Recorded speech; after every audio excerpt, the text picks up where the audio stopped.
సంగారెడ్డి జిల్లా సంగారెడ్డి మండలం శివంపేట గ్రామంలో భారత రాజ్యాంగ నిర్మాత డాక్టర్ బిఆర్ అంబేద్కర్ 132వ జయంతి సందర్భంగా తెలంగాణ రాష్ట్ర సిఐటియు అధ్యక్షులు చుక్కా రాములు ముఖ్య అతిథిగా హాజరయ్యారు. రాజ్యాంగ నిర్మాతకు పూలమాలలు వేసి మరియు శివంపేట గ్రామంలోని అంబేద్కర్ విగ్రహానికి పూలమాలలు వేసి నివాళులర్పించారు. ఈ సందర్భంగా ఆయన మాట్లాడుతూ కుల వివక్షతను అంతం చేయాలని, మనువాద సిద్ధాంతాన్ని బొందపెట్టాలని, అంబేద్కర్ కలలు కన్న భారత రాజ్యాంగాన్ని కాపాడుకోవాలని పిలుపునిచ్చారు. మన ధర్మశాస్త్రం మహిళలు వంటింట్లో కుందేలాగా ఉండాల్సిందే. మహిళలు బయటికి వచ్చి పనిచేయకూడదు. మహిళలకు సమానమైన హక్కులు ఉండొద్దు. ఇది మన ధర్మశాస్త్రం చెప్పేటువంటి సిద్ధాంతం. కాబట్టి మహిళలకు హక్కులు ఉండవు, కింది తరగతులకు హక్కులు ఉండవు.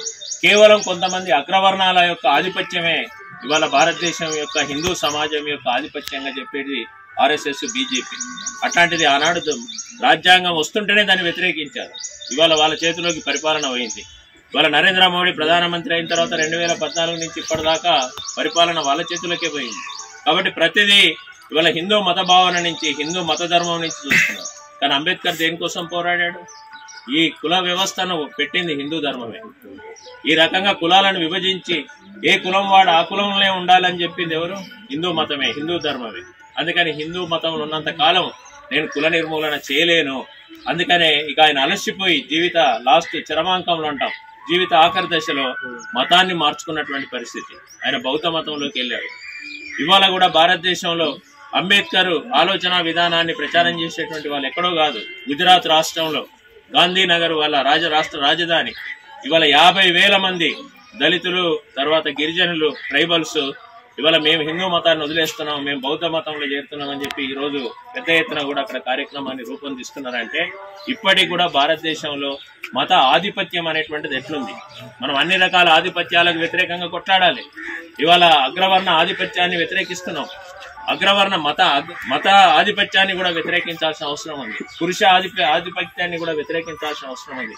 అన్ని రకాల ఆధిపత్యాలకు వ్యతిరేకంగా పోరాడినప్పుడే సామాజికంగా సమానత్వం వస్తుంది. మనుషులందరూ ఒకటే, మనుషులందరూ సమానమే.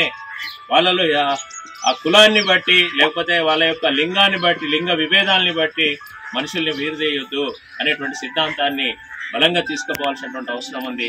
దాన్నే మనం సామాజిక న్యాయం అంటున్నాం.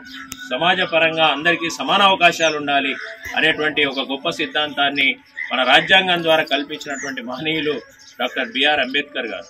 అట్లాగే ప్రతి మనిషికి ఒక ఓటు, ప్రతి ఓటుకి సమానమైన విలువ అనే సిద్ధాంతాన్ని, అనే ఆలోచనను, ఆ సదుపాయాన్ని కూడా మన రాజ్యాంగం కల్పించింది. దాని వెనకాల అంబేద్కర్ గారి యొక్క ఆలోచన విధానం ఉంది.